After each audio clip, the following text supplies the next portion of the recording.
Hi, I'm Joyce and this is my friend Diana here. Today we're going to be doing some chocolate tasting. So Diana, tell us more about yourself. I'm Diana. I am a food photographer and I love chocolate like probably 98% of the population, I think. I have a professional chocolatier degree and I really enjoy dark chocolates, savoring, tasting, and identifying different flavor notes. How did you get your chocolatier degree? I graduated from École Chocolat.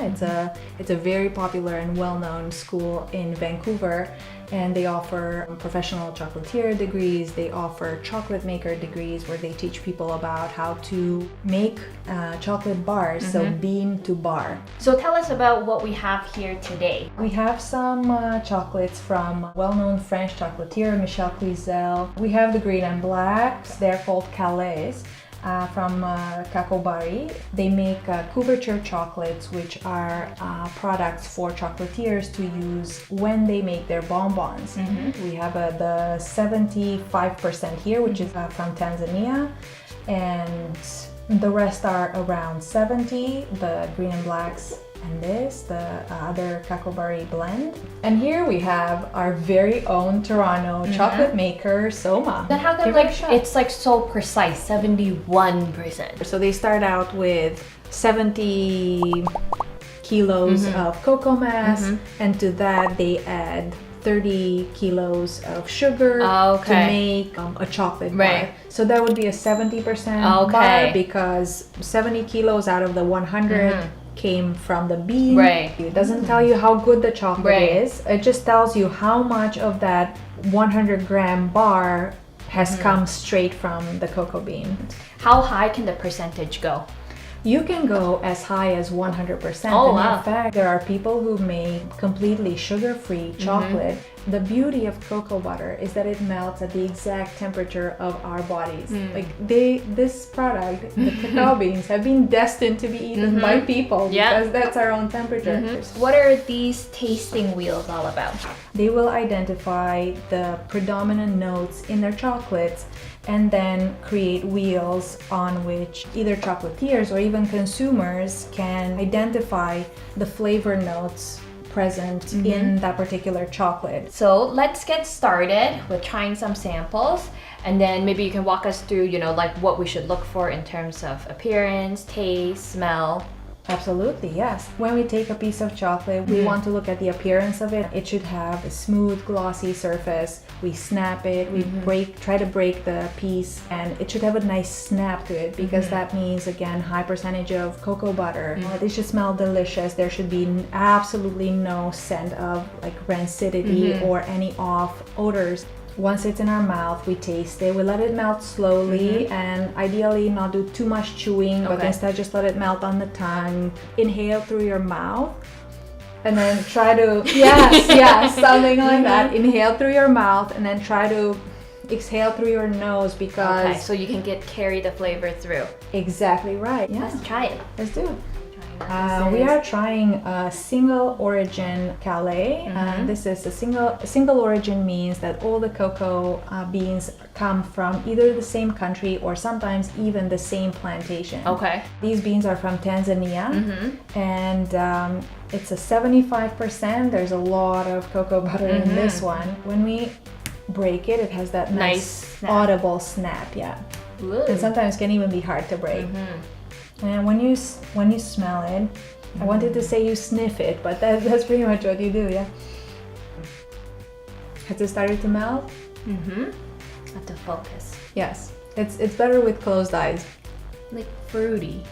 You identify, say, obviously roasty notes. There's at one point a bit of acidity. Kind of like wine. Yes, and that it has maybe, for me, I don't experience any astringency, but it has a potent, a cacao, sort of like real chocolate it's really flavor. Good. But it's not too bitter.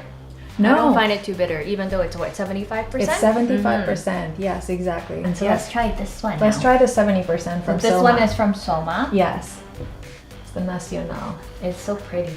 It is very beautiful. It does taste completely different. Doesn't it? It is 70% compared to 75, but just in terms of sugar content, it's really close. I'm getting raisins, for example. Oh yeah, when you said that, I was like, yeah. Beyond that, what is interesting to take away is not necessarily identifying each flavor component, but just understanding how different two chocolates with the exact same cacao content can be. If you taste 70% side by side, in chocolate, flavor is a factor of every single thing that happens to the bean from the moment it is harvested to the moment you're actually tasting it. So it depends even on the soil that the cacao trees grow in. For example, if you have a cocoa plantation that was grown on the spot of a banana plantation, then that affects the beans in a certain way. Cool. Let's go for the green and black. Yeah, It tastes kind of weird. especially after a soma bar. I expect it would. I don't know what it tastes like, but it just doesn't taste as good as the last one. I'm getting a bit of car tire, but like if you give me this one to eat alone, I'll be like, so good. But then if you like compare it, then you can definitely taste the difference. yes, like I ate it now and it's out of my mouth, but I can't feel the same lingering aroma as I did with both of the ones that we tried. That's definitely a sign that the quality is not there. And then what percentage is this one here? This is 71%. Okay. It's another blend from cacao berry. I'm getting a floral aroma in this, especially compared to the green and blacks. I like it much better. It's definitely much better. When the cocoa beans are ground down and made into cocoa mass, the particle size will be quite large because at that stage in the making of the chocolate, you don't need it to be very fine. But then you want to reduce the particle size. Everything that's above maybe 20 microns is perceived as like gritty on the tongue. So which one do you want to try from here? I like the color of this. Pick the blue. Let's go.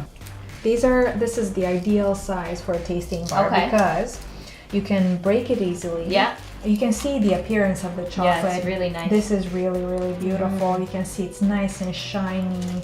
Almost like an olive oil. It's really flavor. good. So far, that one's my favorite. Yes, this is one of the highest quality chocolates that you can get. Probably the Tesla of chocolates. Okay, let's try a green one. Let's go for that one. This one tastes completely different.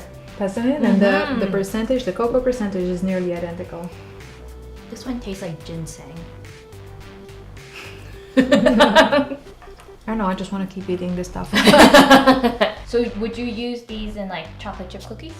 Or no? You could, and they will elevate your chocolate chip cookies. They have, unlike regular chocolate chips that you can find in the store, they don't have any added fats. Right. So when you mix them in a chocolate chip cookie, they melt down beautifully, and when you take it out of the oven, it sort of melts a bit into the cookie, and it creates this wonderful product. Good. It's a great thing to use, especially the bigger ones. I highly recommend that. You know what we should do? We should try a regular chocolate chip. Yes. How different that is. Yeah. So look at how the color is already. So this is a regular chocolate chip that you can buy from a grocery store. Let's try. This is so bad now. It's just super sweet is what I'm getting. And it doesn't really melt nicely. No. I'm getting grittiness too. Doesn't taste like chocolate at all. Once you compare it to all of these, it just tastes like a sugar cube or something. Yes, it's very plain. You can get a little bit of cocoa flavor, but ever so slight. When you compare it to just the richness of aromas in the other ones, it just pales really. Yeah. Don't expect to identify all these flavors that are, listed sometimes on the packaging. Yeah. They say, oh, you should get licorice mixed with this and apricot preserves. Ultimately, the beauty of it is to experience the range of aromas and to just understand how amazing it can be. If you're buying a good quality 70% plus bar, then you also reap the antioxidant and serotonin producing situation. Yes, exactly. So that's it for our chocolate tasting today with our friend Diana. Thank you so much for joining us. You're welcome. So make sure you go pick up some chocolate yourself and give this a try. Let me know what you like, and we'll see you again soon.